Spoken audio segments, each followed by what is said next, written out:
दुकान को खोलने के लिए वो भले सुबह 5 बजे उठ के नहा धो के पूजा पाठ करके अपना नाश्ता वगैरह पैक करा के, लेकिन 8 बजे मतलब 8 बजे दुकान खुलेगा। रात को 12 बजे तक दुकान खुला रखना है तो रात को 12 बजे तक खुला रखेगा। ग्राहक आए चाहे ना आए, 12 बजे तक वो काम करता हुआ रहेगा। दिन भर अपने बिजनेस के बारे में सोचता हुआ जाएगा, बिजनेस को बढ़ाने के बारे में आइडिया सोचता हुआ जाएगा, क्योंकि वो सीरियस है। और हमें देखो, हम बात तो बड़े बड़े कर लेते हैं, जब लोगों को नेटवर्क के बारे में समझाने जाते हैं, अरे पता है नेटवर्क के अंदर क्या पोटेंशियलिटी है, अरे नेटवर्क करके आप करोड़ों रुपया कमा सकते हो, नेटवर्क करके आप BMW AW वो गाड़ी सब चढ़ सकते हो, BMW करके आप प्राइवेट आइलैंड खरीद सकते हो, आप करोड़ों रुपए की संपत्ति बना सकते हो। हम ये तो सब कहते हैं, लेकिन एक सीरियस इंसान जो ये सब चीज अचीव करता है, क्या वो काम कैसे करता है, कभी इसके बारे में सोचते हैं?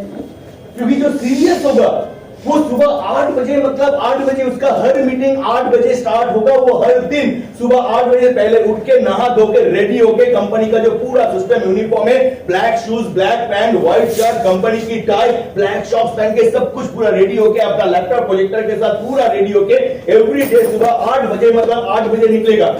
रात को 12 बजे तक मेहनत करना है तो रात को 12 बजे तक काम करता हुआ रहेगा। हर घड़ी अपने बिजनेस को बढ़ाने के बारे में सोचता रहेगा, नए नए आइडियाज निकालेगा, नए नए तरीके निकालेगा बिजनेस को डेवलप करने के लिए, खुद सीखेगा, लोगों को सिखाने के ऊपर काम करेगा और दिन रात बिजनेस को बढ़ाने के ऊपर बात करेगा। लेकिन असल में हम करते क्या है? अगर सुबह 8 बजे मीटिंग है तो 6 बजे निकल जाते हैं, लेकिन 10 बजे मीटिंग है तो 8 बजे निकलते हैं, 12 बजे होगा तो 10 बजे निकलेंगे। और किसी दिन अगर मीटिंग सेट ही नहीं है, तो छुट्टी लेने का दिन है, चिल मार यार। हम सुबह उठ के फटे हुए लुंगी और फटे हुए गंजी में जाके बाहर नल में ब्रश करने जाते हैं और ब्रश करते करते, अरे भैया सुनो ना, बहुत अच्छा बिजनेस करते, देखो बेकार थाईलैंड जाना है। अगर फटे हुए बिजनेस में फटे हुए कपड़ों के साथ अपने बिजनेस को किसी के सामने रिप्रेजेंट करोगे, उस इंसान के दिमाग में एक ही चीज चलेगा, इसका कपड़ा भी फटा, ये इंसान भी फटा और इससे भी फटा होगा इसका बिजनेस। इस फटे पे पैर हमें नहीं देना है, इसके साथ काम नहीं करना अपने बिजनेस को। तो लोग सीरियसली क्यों नहीं? जब तक आप सीरियस नहीं होगे तो क्या लोग आपके बिजनेस को सीरियस लेंगे? No sir. लेकिन अगर आप सीरियसली रिप्रेजेंट करोगे, लोग तभी इस बिजनेस को सीरियस लेंगे। और जब सीरियसली किसी चीज के ऊपर काम करोगे ना, तब उसका फाउंडेशन स्ट्रांग होता है, सक्सेस तब मिलता है। सक्सेस तब मिलता है। कई बार कर लिए, बीच बीच में एक बार कर लिए। बहुत सारे ऐसे लोग हैं ना जो गाना गाना चाहते हैं, मुझे भी बहुत शौक है, लेकिन जिंदगी भर कभी प्रैक्टिस ही नहीं करूंगा तो क्या अच्छा गाना गा पाऊंगा? अगर मुझे अच्छा दौड़ना है तो हर रोज मुझे प्रैक्टिस करना है, एक दिन कर लिया तो अच्छा रसर नहीं बन पाऊंगा। उसी तरह से अगर नेटवर्क में अपने आप को कैरियर सफल करना है तो every day we have to work. और जब सीरियसली काम करोगे, सीरियसली किसी चीज के ऊपर सफलता मिलेगा और उसका जो रिवॉर्ड होता है सर, सोचने की जरूरत नहीं पड़ता, इतना मिलता है कि समय तक नहीं पाओगे। लेकिन किसी चीज को बिल्ड तो करो सीरियसली, और जो सीरियसली बिल्ड करते हैं उनका रिवॉर्ड मिलता है। और इसके ऊपर एक एग्जांपल मैं आपके सामने लेके आऊंगा। सीरियसनेस का मतलब क्या होता है कि when you not compromise with the faith which can required to become a successful. Compromise नहीं करना यार।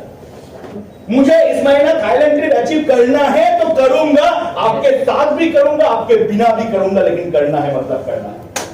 मुझे इस महीना करना है, मुझे और कुछ पता नहीं कौन से प्रोडक्ट्स हैं, कौन से प्रोडक्ट्स नहीं है, कौन सा अपलाइन सपोर्ट किया, कौन सा नहीं किया, कौन से कंपनी के लोग आए, कौन सा नहीं आया, क्या ब्रांच में किसी ने बोला, क्या नहीं बोला, कोई मतलब नहीं। 2600 करना है तो करना है, कॉम्प्रोमाइज नहीं करूंगा। उसके लिए चाहे 12 घंटा मेहनत करना पड़े, 18 घंटा मेहनत करना पड़े, 24 घंटा मेहनत करना पड़े, करेंगे, लेकिन कॉम्प्रोमाइज नहीं करेंगे। जो चाहिए उसको तो अकॉम्प्लिश करके रहेंगे। जब इस तरह का जुनून सर पे सवाल हो जाता है ना, तो आपको कोई रोक नहीं सकता सफल होने के लिए। और तभी सीरियस से आप किसी चीज को फील करते हो। और इसके ऊपर एक बहुत अच्छी मूवी है जिन्होंने पूरी की पूरी बॉलीवुड इंडस्ट्री की जो सोच है उसको बदल के रख दिया। जब कुछ दिन पहले मैं इस मीटिंग में था और मीटिंग के अंदर जब मुझे इस मूवी के बारे में पता चला, जब इसके ऊपर मैंने और स्टडी किया, तो मुझे भी लगा यस कि this is the one of the best example in Indian history कि जहां पर अगर किसी चीज को सीरियसली बिल्ड करो ना तो लोग उसको मानते हैं और एक कहानी को भी सच्चाई के रूप से जानते हैं। और उस मूवी का नाम है, कितने लोगों ने देखा है? अब मुझे पता है मेरे लास्ट मीटिंग के बाद जो लोग नहीं देखे थे उन लोगों ने भी देख लिया होगा। कितने लोगों ने नाम सुना है मूवी का? नाम तो सभी लोगों ने सुना होगा, right? It's a very very famous movie. क्यों इस मूवी की बात कर रहा हूं? क्योंकि दोस्तों मुगले आजम, ये जो पूरी कहानी है, जितने लोग जानते नहीं होंगे उनके लिए बता दूं, ये कहानी में दिखाया गया था कि महाराज सम्राट अकबर के जो बेटे थे सलीम एक बादी यानी कि अनारकली से प्यार करते थे और जिसके वजह से महाराज अकबर ने उस अनारकली को जिंदा दीवार के अंदर चुनवा दिया था। एक प्रेम कहानी, और ये कहानी कोई सच्चाई नहीं है, ये पूरी की पूरी एक काल्पनिक घटना है, लेकिन इसको इतना सीरियसली बिल्ड किया गया था इस मूवी को कि लोग इस कहानी को सच्चाई मानते हैं। और आज के डेट में भी बहुत सारे ऐसे टूरिस्ट हैं, जब वो आगरा फोर्ट जाते हैं या ताजमहल जाते हैं या दिल्ली फोर्ट जाते हैं, जाके गाइड से पूछते हैं वो वाला दीवार कहाँ है, तो कौन सा, वो वाला कहाँ, जहां पर मधुबाला जी को चुनवाया दिया गया, उसकी छट्टी बट्टी मिलेगा, दो चार दिखाओ ना। तो लोग इस कहानी को भी सच्चाई मानने लगते हैं जब किसी चीज को सीरियसली बिल्ड किया जाता है। इस मूवी को सीरियसली क्यों बिल्ड किया गया था? क्योंकि इस मूवी को बिल्ड किए थे मिस्टर के आसिफ साहब, जिन्होंने जीवन में बहुत ही कम मूवी बनाए और one of the best movie उन्होंने बनाया, दैट इज मुगले आजम। ये आसिफ साहब बहुत शौकीन इंसान थे, कुर्ते पजामा पहनते थे, सिगार खाते थे और महंगे महंगे जर्दा वगैरह यूज करते थे, बहुत ही शौकीन नवाबी टाइप के ख्याल में जाके लोग थे। लेकिन उनका जो शौक था कि किसी काम को करोगे तो इतना शिद्दत के साथ, इतनी फीलिंग्स के साथ करना है कि उस काम का बड़ा अंजाम हमेशा निकले। और ये आसिफ साहब ने इस मूवी को बनाना शुरू किया था इन द ईयर ऑफ 1944। 1944 साल में ये मूवी बनना शुरू हुआ और ये मूवी जब रिलीज हुआ अगस्त 1960। 16 साल, 16 इयर्स एक इंसान ने अपने जीवन की 16 साल दे दिया सिर्फ एक मूवी को बनाने के लिए। सोचो तो, तब के जमाने में एक एक मूवी 2 साल 3 साल में बन जाते थे और इन्होंने 16 साल लगा दिया, जीवन के 16 साल एक चीज को बिल्ड करने के लिए। हम यहां पर तो 16 महीने इंतजार नहीं करते, हम सोचते हैं कि वेस्टेज में आईडी लगाएं और नेक्स्ट महीने से 5 लाख का चेक। हम 16 महीने इंतजार नहीं करते, 16 साल इंतजार किया किसी चीज को बिल्ड करने के लिए। कोई चीज अगर बिल्ड होता है ना तो उसके लिए वक्त लगता है, जल्दबाजी में कोई चीज खड़ा नहीं होता, उसके लिए समय लगता है। 16 साल लगा दिया और वो भी विदाउट एनी पे आउट, क्योंकि जब मूवी बनता है तब तो कोई पैसा नहीं आता, बनने के बाद आता है। तो 16 साल विदाउट एनी पे आउट। अगर वेस्टेज डिक्लेयर करते कि नेक्स्ट 16 महीना आपका पे आउट ना दे तो ऑफिस में से वहां पर ऑफिस वाले लोग रहेंगे, बाकी कोई ना दिखेगा यहाँ पर। अरे 16 महीना तो छोड़ो, 16 दिन तो छोड़ो, 16 घंटे 16 मिनट वेट नहीं कर सकते हम यहाँ पर। अगर 10 तारीख को गलती से 11 बज गया और मैसेज नहीं आया तो हमारे पास फोन आ जाते हैं, अरे सर कंपनी इस बार पैसा नहीं देगा क्या, कंपनी का मैसेज हो गया क्या, पैसा नहीं आ रहा भाई, एसएमएस नहीं आ रहा तुम्हारा। तो लोग यहाँ पर 16 घंटे इंतजार नहीं करते और इसने 16 साल इंतजार कर लिया विदाउट एनी पे आउट किसी चीज को बिल्ड करने के लिए। तो सोचो कितना पेशेंस रखना पड़ता है जब सफल होना चाहते हो। जल्दबाजी में सफल नहीं होते हैं, उसके लिए पेशेंस रखना पड़ता है, धैर्य रखना पड़ता है। 16 साल लगा दिया इसने। साथ ही साथ इस मूवी को बनाने के लिए तब के टाइम पे 1.5 करोड़ खर्च हुआ था। 1944 साल 1960 साल में 1.5 करोड़ का मतलब समझ रहे हो, आज के रेट में कम से कम 15,000 करोड़ हो जाएगा।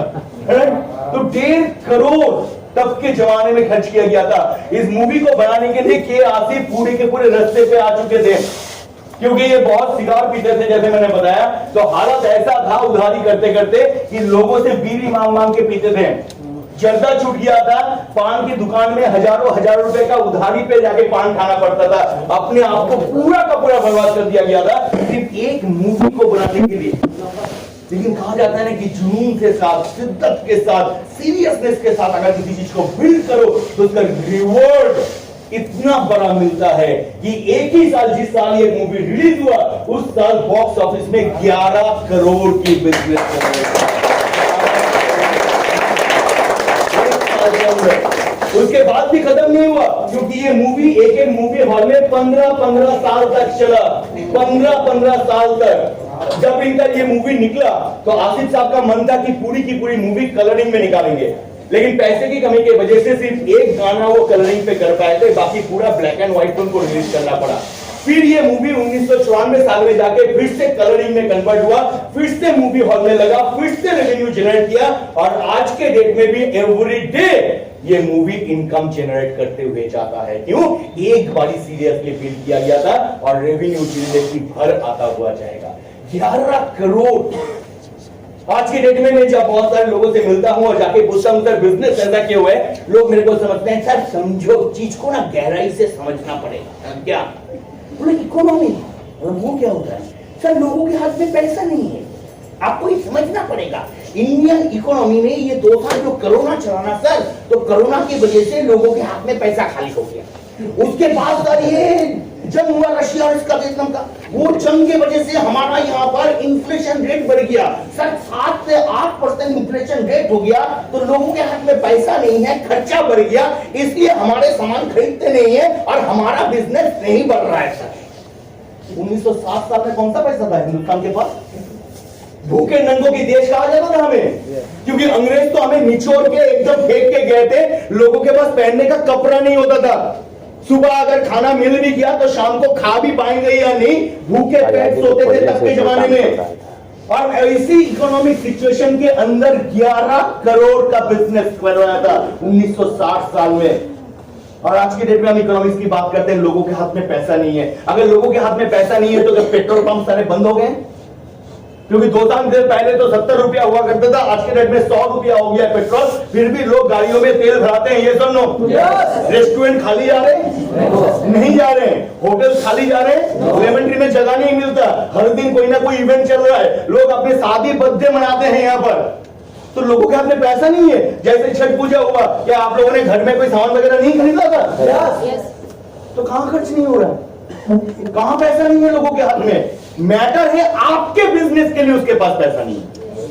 लोगों के हाथ में पैसा नहीं है ऐसा नहीं है, आपके साथ बिजनेस करने में उसके पास पैसा नहीं है। तो ये आपको सोचना पड़ेगा व्हाई, क्यों, और मैं किस तरह से अपने बिजनेस को और डेवलप कर सकता हूं और बढ़ा सकता हूं। चलिए पहले इसके बारे में बात करते हैं दोस्तों। इस high crossing Indian movie 15 years तक चला। जिस साल ये निकला उस साल टोटल 11 फिल्म फेयर अवार्ड, क्योंकि तब के जमाने में जी सिंह अवार्ड, ये अवार्ड, वो अवार्ड, इतना सारा कुछ नहीं था, सिर्फ नेशनल अवार्ड हुए करते थे। और नेशनल अवार्ड में टोटल 13 कैटेगरी में अवार्ड दिया जाता था, और 13 कैटेगरी में से 11 कैटेगरी की अवार्ड सिर्फ इस मूवी ने जीता। क्यों? इतनी सीरियसली इसको बिल्ड किया गया था। ये आसिफ साहब का एक ही दिन था कि हर चीज के अंदर कोई काम जब करते हो तो उसके अंदर फीलिंग्स लाना चाहिए। अगर फील के साथ काम करोगे तभी वो चीज बिल्ड होगा। ये मूवी जिस दिन रिलीज हुआ था 5 अगस्त 1960, तो पहले जमाने में क्या होता था, जब मूवी के रील्स होते थे उसको कैरी करना पड़ता था। आज की तरह नहीं है सैटेलाइट कनेक्शन से हो जाते हैं। पहले वो मूवी के रील्स आते थे बड़े बड़े डब्बों में, उनको प्रोजेक्टर स्क्रीन में चलाना पड़ता था, प्रोजेक्टर घुमा घुमा के तब जाके मूवी टेलीकास्ट होता था।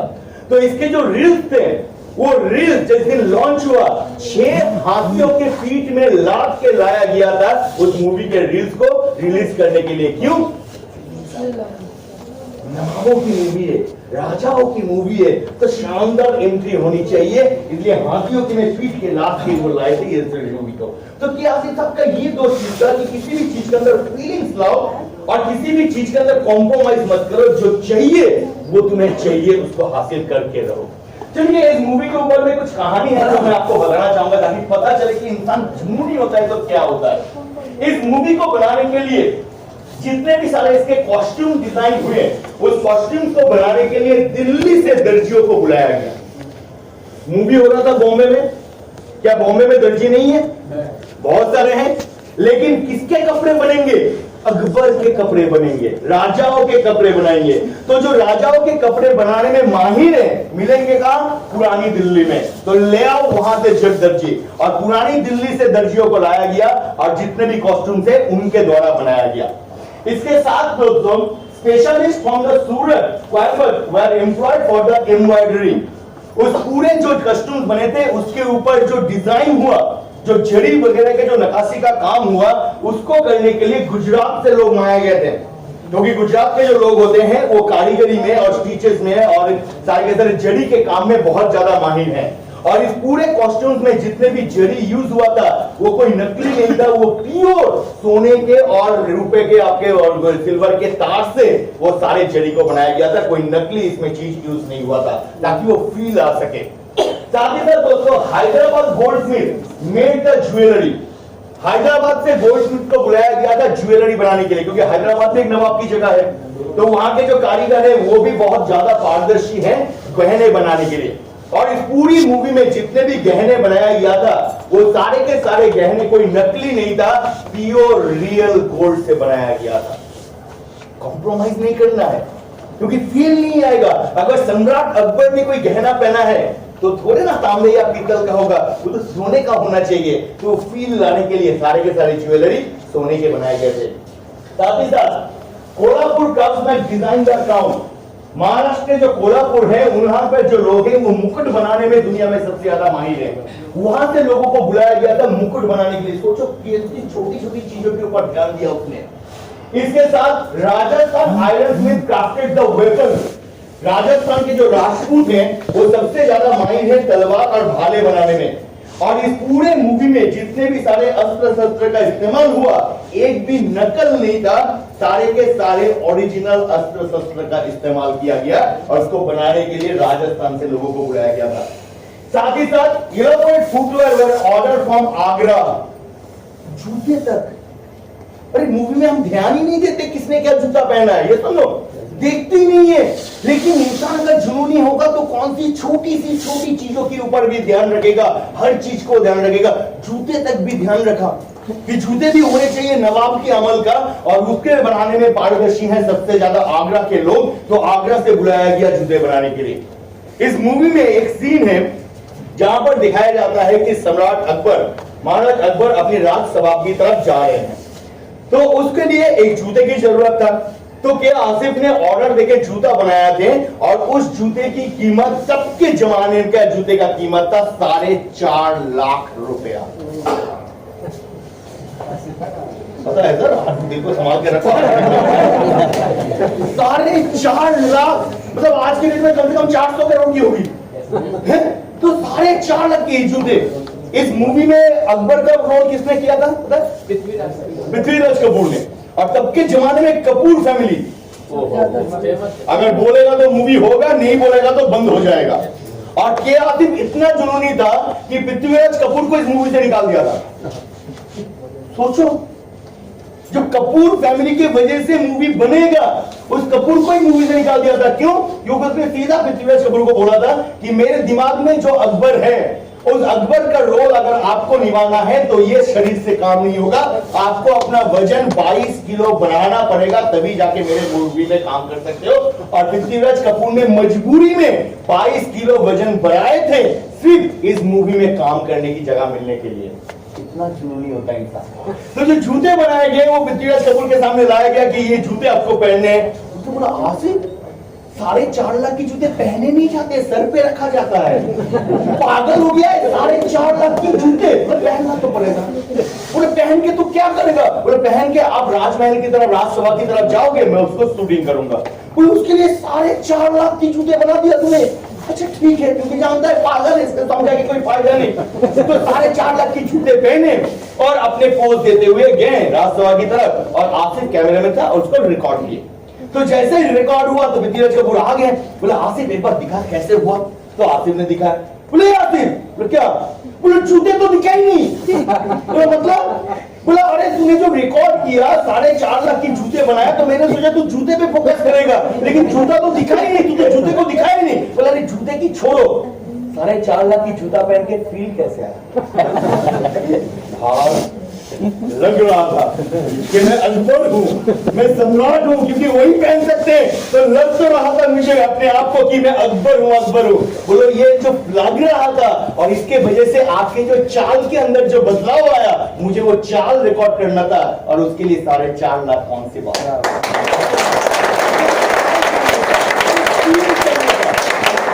कहा जाता है वेस्टेज के अंदर कि जब आप लोगों के पास जाओ, जब मीटिंग करो, तो ये यूनिफॉर्म क्यों?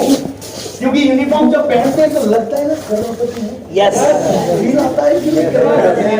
अरे भले ही रोड से आए, भले ही ऑटो से आए, भले ही रिक्शा से उतरे, लेकिन किसी के सामने जब ऐसे करके खड़े होते हैं तो लोगों को भी लगता है ये फील आना जरूरी है। और इसलिए यूनिफॉर्म कहा जाता है। जब इसको पहन के जाओगे और नॉर्मल कोई जींस और टी शर्ट में जाओगे, आपके जो बोलने के तरीके हैं ना, जो कॉन्फिडेंस लेवल होगा ना यार, उसमें काफी आसमान जमीन का अंतर हो जाएगा। लेकिन जब आप ये पहन के जाओगे, आपके फीलिंग्स ही अलग होगा, आपके बोल ही अलग होंगे, आपके चाल ही अलग होंगे। उस फीलिंग्स के लिए वो सारा चीज करना चाहिए। साथ ही साथ दोस्तों, इस मूवी के अंदर एक जगह है जहां पर दिखाया गया कि जो अकबर के जो धर्मपत्नी थे, तो हमें बताया कि अकबर की जो रानी थे जोधाबाई, और जोधाबाई क्योंकि हिंदू थे और वो कृष्ण भगवान की पूजा करते थे। तो एक जगह पे दिखाया गया है जहां पर जोधाबाई बैठ के कृष्ण भगवान की एक मूर्ति को झूला झूला रहे हैं। तो सबने बोला अब तो कृष्ण भगवान की मूर्ति लगेगा, चलो बना के ले आओ, तांबे का या पीतल का। आसिफ ने बोला ना ना, महाराज अकबर, हाँ, सल्तनत सुल्तान, पूरी हिंदुस्तान की मालिक, और उनकी आंखों की नूर, उनके सबसे प्रिय रानी, और अगर वो सबसे प्रिय रानी अगर राजा से एक भगवान की मूर्ति मांगता है, तो अकबर क्या पीतल का देगा या तांबे का देगा? सोने का देगा। तो ये पूरी की पूरी मूर्ति सोने की होनी चाहिए। और उस मूवी में दिखाया गया जो कृष्ण भगवान की मूर्ति थी, वो पूरा का पूरा सोने का बना हुआ था, कोई आर्टिफिशियल नहीं था। फीलिंग्स लगे कि जोधाबाई भी जब झूला झूला रहे, तो जोधाबाई को भी लगे कि मैं रानी हूं, मलकिराए सुल्तानात हूं, पूरी भारतवर्ष का रानी हूं। तो वो फील आ सके, इसलिए सोने की भगवान को बनाया गया था। साथ ही साथ दोस्तों, यहाँ पर एक जंग का जगह है, और उस जंग की जगह को टेलीकास्ट करने के लिए टोटल 2000 ऊंटों को मंगाया गया था राजस्थान से, 4000 घोड़ों को मंगाया गया था, 8000 ट्रूपर्स यानी कि सैनिक को मंगाया गया था। और ये 8000 सैनिक रियल सैनिक लगे, ये 8000 सैनिक इंडियन आर्मी से हायर किया गया। आप देखते भी नहीं हो, पीछे 8000 लोग करेंगे, अरे कौन किसका चेहरा है किसको पता भी नहीं चले, लेकिन उनकी जो बोल चाल वो रियल सैनिक की तरह लगे, इसलिए 8000 सैनिक को इंडियन आर्मी से हायर किया गया था। साथ ही साथ दोस्तों, इस मूवी के अंदर एक सबसे फेमस गाना है कि प्यार किया तो डरना क्या, और इसको जो टेलीकास्ट किया गया था, इसको जो बनाया गया था, ये शीश महल के अंदर इसको दर्शाया गया था। तो जब आसिफ ये बनाने की कोशिश कर रहे थे, तो सबसे पहले उनको जरूरत पड़ा शीश महल। तो इस गाने की जो मतलब पूरी मूवी में जो गाने की जो म्यूजिक डायरेक्टर है नौशाद साहब ने म्यूजिक दिए थे। तो नौशाद साहब को बोले कि नौशाद मैं चाहता हूं ये वाला जो गाना है ये शीश महल में टेलीकास्ट हो। बोले ये शीश महल कहां मिलेगा, वो तो लाहौर में रह गया, पाकिस्तान में भाग हो गया, डिवाइड हो गया। हम तो शुरू किए थे 1944 साल में, और तब सोचे थे कि शीश महल में करेंगे, लेकिन तो भाई तो डिवाइड हो गया भाई, वो तो चला गया, पाकिस्तान गवर्नमेंट तो परमिशन नहीं देगा। बोलो क्या हुआ, शीश महल हम इंडिया में बना लेंगे। पागल है। अरे शीश महल में जितने भी सारे कांच इस्तेमाल हुआ था वो सारे बेल्जियम से मंगाया गया था। बोला हम भी मंगाएंगे। बोला समय लगेगा, बोला हम भी समय देंगे। बोला खर्चा आएगा, बोला हम भी करेंगे, लेकिन शीश महल चाहिए तो चाहिए। उस शीश महल को बनाने के लिए 4 साल का टाइम लगा था, 4 साल का टाइम लगा था, 4 साल रुके थे, लेकिन शीश महल चाहिए तो चाहिए उस गाने को बनाने के लिए। और ये गाना पूरा का पूरा कलरिंग में करने के लिए तब के जमाने में इनका टोटल खर्चा आया था 1 करोड़।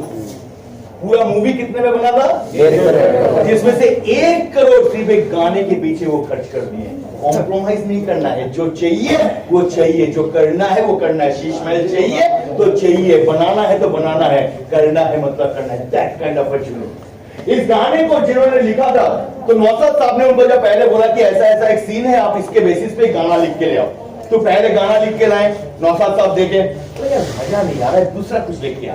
वो फिर दूसरे गाना लिख के लाए, बोला मजा नहीं आ रहा यार, और कुछ लिख के ला। और इस तरह से इस गाने को टोटल 105 बार लिखाया गया था। और 105 बार के बाद जब गाना आया, नौशाद साहब ने बोला यही गाना को मैं ढूंढ रहा था। बोला पहले बता देता मेरे बाप, 105 बार लिखाने की क्या जरूरत। बोले जब आसिफ इस मूवी के अंदर कहीं भी कोई कॉम्प्रोमाइज नहीं कर रहा है, तो एक गाने के ऊपर नौशाद भी कभी कॉम्प्रोमाइज नहीं करेगा। आपकी जो सराउंडिंग एरिया है, आपके जो टीममेट्स है, वो ऑटोमेटिक सीरियस हो जाते हैं। लोगों को पता चलता है कि ये सीरियस इंसान है, ये फालतू बात नहीं करता, हम सीरियसली इसके साथ काम करेंगे। आपकी पूरी नेटवर्क, आपका पूरा टीममेट सारे के सारे सीरियस हो जाते हैं जब आप सीरियस हो जाते हो। इस मूवी में और एक सबसे बड़ा मजेदार किस्सा है कि यहां पर सिर्फ एक ही बार अपनी पूरी जीवन में एक इंसान ने सिर्फ एक ही बार किसी मूवी के अंदर गाना गाया है, और उनका नाम है बड़े गुलाम अली खान साहब। तो इसके पीछे एक मजेदार कहानी है कि आसिफ का जो सोच था कि एक गाना होगा, कौन से वक्त होगा कि जब सलीम पहली बार अनारकली से मिल रहा है। उस वक्त जोधा भाई अपने घर में अपने कृष्ण भगवान को झूला झुला रहे हैं, और महाराज अकबर अपने राजसभा में बैठ के गाना सुन रहे हैं। अब महाराज अकबर की राजसभा में गाना कौन गाता था? तानसेन, जिसकी गला सुन के मोर भी नाचने लगते थे, जिसका गला सुन के बारिश बदलने लगते थे। तो ऐसा गला, तो आसिफ ने कहा नौशाद अब ये सीन करना है, और इसको करने के लिए मुझे तानसेन चाहिए। नौशाद बोला पागलपन की हद होता है, 1960 साल में तानसेन कहां से लाए? अरे उसका वंशज भी बचा नहीं है, उसका भूत भी मर गया होगा, भाई कहां से लाए तानसेन ढूंढ के? तानसेन ना मिलेगा। आज नौशाद आसिफ इतना पागल मत बनो। बोले यार तानसेन चाहिए तो चाहिए, अब तू बता मुझे तानसेन कहां मिलेगा? कोई तो होगा हिंदुस्तान में जो तानसेन की बराबरी कर सके। तो नौशाद साहब मजाक मजाक में बोल रहे यार तानसेन की बराबरी तो आज के डेट में हिंदुस्तान में सिर्फ एक ही सिंगर कर सकता है, और उसका नाम है बड़े गुलाम अली खान साहब। तो बोला चलो उनके पास। बोला अरे पागल है, वो क्लासिकल सिंगर है, और उन्होंने कसम खा रखी है कि जिंदगी में कभी भी कोई मूवी या कोई भी कॉमर्शियल चीजों में वो काम नहीं करेंगे। वो सिर्फ शास्त्रीय संगीत के मास्टर हैं, वो जिंदगी में कहीं काम नहीं करेंगे, मत समझ वो करेंगे नहीं। तो तानसेन चाहिए मतलब चाहिए। ये बड़े गुलाम अली साहब मिलेंगे कहां? बोलो लखनऊ। बोलो चलो लखनऊ। उठा के लेके चल गए लखनऊ, और जाके पहुंच गए बड़े गुलाम अली खान के साथ, और जाके पूरी प्रपोजल दिया, ये है आपको ये है गाना गाना है। तो बड़े गुलाम अली खान साहब सब कुछ सुनने के बाद बोले मेरे दुआ तुम्हारे साथ है, जाओ बढ़िया से मूवी बनाओ, लेकिन मुझे बख्श दो, क्योंकि मैं जिंदगी में कभी मूवी में कोई गाना गाया नहीं और कभी गाऊंगा नहीं, तो मुझे बख्श दो, मैं तो गाना नहीं गाऊंगा। आसिफ भी पागल। अब इंसान जब जुनूनी होता है, पागलपन होता है, तो उसका कॉन्फिडेंस लेवल अलग ही लेवल पे होता है। मतलब सामने वाला इंसान कितना भी बोलते हैं नेटवर्क पर सुनूंगा ही नहीं, वो बोलता है एक कप चाय तो पी ले तू जॉइंट जॉइन कर जाएगा, इतना कॉन्फिडेंस होता है। तो उस तरह से आसिफ कॉन्फिडेंट था। तो जैसे बड़े गुलाम अली साहब ने बोला कि हम तो गाना नहीं गाएंगे, तो आसिफ ने सीधा अपने जेब से निकाल एक सिगार मुंह पे लगाया, उसको चलाया, और चला के गाना तो आप ही गाओ।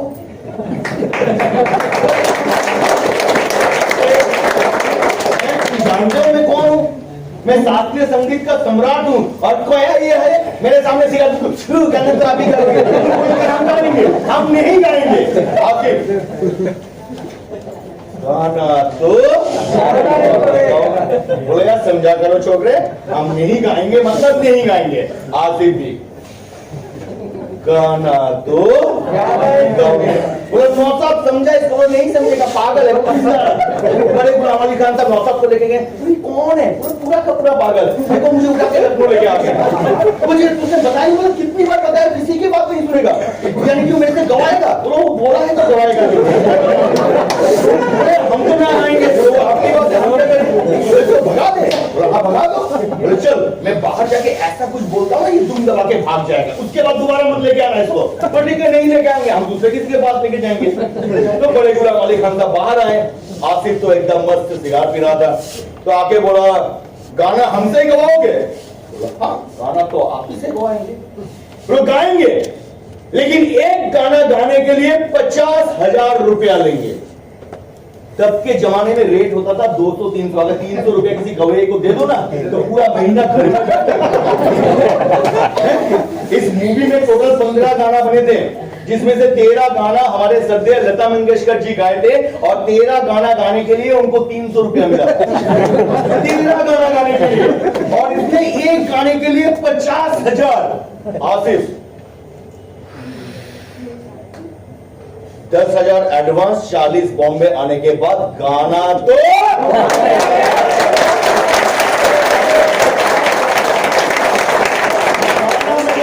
किया आपसे गवाएंगे तो गवा के रहेंगे, दैट काइंड ऑफ कॉन्फिडेंस। और लास्ट में बड़े गुलाम अली खान साहब शर्म के मारे 50,000 में एक नहीं दो गाना गाए थे, और जिंदगी में एक ही मूवी में गाए थे, मुगल आजम में, और जिंदगी में कोई मूवी में उन्होंने गाना नहीं गाया। किसकी वजह से? आसिफ की कॉन्फिडेंस की वजह से।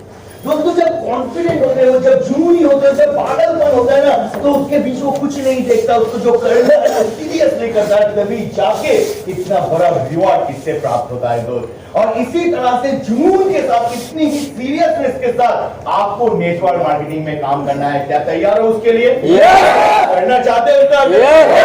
मजाक की बात नहीं है, सीरियस है। जो सीरियस होंगे, काम करेंगे, उन्हीं को सफलता मिलता है। लोग कहते हैं कि नेटवर्क में बहुत कम लोगों को सफल मिलता है। क्यों? क्योंकि नेटवर्क मार्केटिंग में बहुत कम लोग ही सीरियस होते हैं, बाकी तो टाइम पास के लिए आते हैं। तो ये डिपेंड करता है आपके ऊपर कि आप क्या करने आए हो। अगर आपको लगता है कि टाइम पास को तो आप इस हिसाब से ले सकते हो, लेकिन अगर सीरियसली करना है तो सीरियसली आपको कुछ काम करना होगा। और उसमें से सबसे पहला जो करना होगा कि आपको अपनी लाइफ की प्रोग्राम चेंज करना होगा, काम के तरीके चेंज करने होंगे, प्रोग्राम को चेंज करना होगा। और इसीलिए कहा जाता है कि प्रोग्राम योर लाइफ, अपने लाइफ को प्रोग्रामिंग करो, चेंज करो। जैसे जैसे समय बदलता जा रहा है, बदलते हुए समय के साथ अपने आप को अपग्रेड करो, अपने आप को चेंज करो, और लाइफ विल प्रोग्रामिंग। अगर खुद ना बदले तो लाइफ तो बदल देगा। लाइफ का प्लान एकदम सेट है, वो चेंज करेगा ही आपको। लेकिन खुद से बदल गए तो तकलीफ कम होगा मेरे दोस्त। अगर समय ने आपको बदला तो इतना करारा होता है ना कि कई बार हम सह नहीं पाते हैं, इतना करारा होता है। और इसलिए कहा जाता है समय के साथ बदल जाओ, नहीं तो समय तो आपका प्रोग्राम बना के रखा है, बदल के देगा। और मैं बहुत जीता जाता एग्जांपल दे रहा हूं। आज के डेट में हम सभी लोग स्मार्टफोन यूज करते हैं, यस राइट। स्मार्टफोन कम से कम आज से 10-15 साल पहले ऑलरेडी इसका स्टार्ट हो गया था ट्रेंड आना, कि लोग धीरे धीरे बटन फोन से स्मार्टफोन पे कन्वर्ट हो रहे थे। यानी कि हमारे जो पिताजी वगैरह थे, उनके जमाने से ऑलरेडी ये चेंज होना शुरू हो गया था। लेकिन तब जब उनको कहा गया था कि भाई आप भी चेंज हो जाओ, आप भी शिफ्ट कर लो, आप भी जाके स्मार्टफोन सीख लो, तो तब वो लोग नहीं चेंज हुए, क्योंकि उनका कहना था क्या जरूरत है, हम तो ऐसे बटन दाब के कॉल कर लेते हैं, बढ़िया कॉल हो जाता है। और फिर स्मार्टफोन को लेंगे तो स्मार्टफोन इतना बड़ा है, उसको ऐसे करके पकड़ के रखना पड़ता है। पता चला कि बाद में हाथ ही टेढ़ा हो गया, ऐसा हो गया। फिर उसके अंदर क्या होता है, ऐसे ऐसे करके घिसना पड़ता है, तो घिसते घिसते कहीं अंगूठा छोटा पड़ गया तो हम तो ना खरीदेंगे। और उन्होंने चेंज नहीं किया। और वही लोग जब आज की बदलते हुए समय के साथ जा रहे हैं, तो वही अपने पोता पोतियों के पास जाते हैं, और तुम्हारे चाचा बोल रहे थे कि कुछ फेसबुक के अंदर फोटो डाला है, थोड़ी निकाल के दोगे? आप क्या कहते हैं? कोई काम नहीं है, खुद तो जानते नहीं है, बार बार एक ही चीज बोल करके दिखा, अभी टाइम नहीं है, बाद में अभी टाइम मत खराब करो। अच्छा कोई बात नहीं। अरे बेटी सुन ना, वो तेरी चाची ने बोला क्या व्हाट्सएप है, उसके अंदर कोई फोटो डाला है थोड़ा। अरे अभी नहीं है, बार बार एक चीज कितना दिखाए, 4 बार 5 बार तो बोले व्हाट्सएप पे जाके ऑन करो, वहां पर जाके क्लिक करो, तभी तो हो जाता है। यार इतना भी काम आगे नहीं है, दिन रात खाली आ जाते हो, बार बार कितना बार दिखाए, हम नहीं दिखाएंगे। खराब लगता है, इस चीज का मैं समर्थन नहीं कर रहा हूं, बुरा लगता है, खराब लगता है। लेकिन मेरा सवाल है उनसे कि जब आपके दोस्त और रिश्तेदार सारे लोग जब जा रहे थे स्मार्टफोन की तरफ, आप क्या तेल बेचने गए थे? तब क्यों नहीं किए? और तब नहीं किए, और इसीलिए आज की डेट में ये जिल्लत आपको सहना पड़ रहा है। क्यों? क्योंकि आपने समय सकते रहते रहते अपने आप को नहीं बदला, समय आज आपको बदल दिया। और जब समय बदलता है तो बहुत करारा होता है मेरे दोस्त। Whether it is your financial, whether it is your mental, in every segment। एक जमाना था जब 1944 साल में लोगों के पास अगर घर की इनकम 1 रुपया हुआ करता था तो पूरे घर परिवार चल जाते थे। 1980 के टाइम पे लोगों के पास, जब 1960 के टाइम पे अगर 100 रुपया किसी का इनकम होता था मंथली, उसका घर बहुत बढ़िया से चल जाता था। आज के डेट में एक घर को चलाने के लिए मिनिमम टू मिनिमम 1 लाख रुपया चाहिए। और आज से 20 साल बाद यानी कि जैसे ही 2030-40 आएगा, पर मंथ चलाने के लिए 10 लाख रुपया लगेगा। और उसके लिए अगर नहीं बदलोगे तो भूखे मरोगे, भूखे मरोगे। जब सरकार के ऊपर दोष मत देना, सरकार ने नहीं किया, इसने नहीं किया, उसने कोई कुछ ना करेगा। लाइफ आपकी है, हाँ, परिवार आपने बनाया है, बच्चों को जन्म आपने दिया है, सरकार उसकी रिस्पॉन्सिबिलिटी लेगी कि आपकी रिस्पॉन्सिबिलिटी है। और अगर आज से ही इसके ऊपर काम नहीं करोगे तो 2040 भी आ जाएगा और जब पैसा नहीं होगा तो जिंदगी के साथ कॉम्प्रोमाइज करते हुए जाओगे, लोगों की चिल्लत सहते हुए जाओगे। तो अपने आप को बदलो, चेंज करो, अपग्रेड करो, क्योंकि चेंज, परिवर्तन सबके जीवन में है। Nobody is perfect in this world यार। मैं भी अपने अंदर चेंजेस ला सकता हूं, आप भी अपने अंदर चेंजेस ला सकते हो। तो बदलो ना अपने आप को, क्यों रिजिड होकर रहते हो? हम तो ना बदलेंगे, पुष्पा की तरह झुकेंगे कोई कुछ भी बोले, हम ना चेंज होंगे, सारी दुनिया बदल जाए, बाहर सब कुछ बदल जाए, हम ना बदलेंगे। कंपनी चेंज हो जाए, मार्केटिंग प्लान चेंज हो जाए, ये हो जाए, अपलाइन चेंज हो जाए, सरकार चेंज हो जाए, सारी की सारी चेंजेस बाहर हो जाए, हम अंदर से कुछ ना चेंज होंगे। दोस्तों, बाहर कुछ ना बदलता है और बाहर आप कुछ बदल भी नहीं पाओगे। अभी टेम्परेचर कितना है पटना का?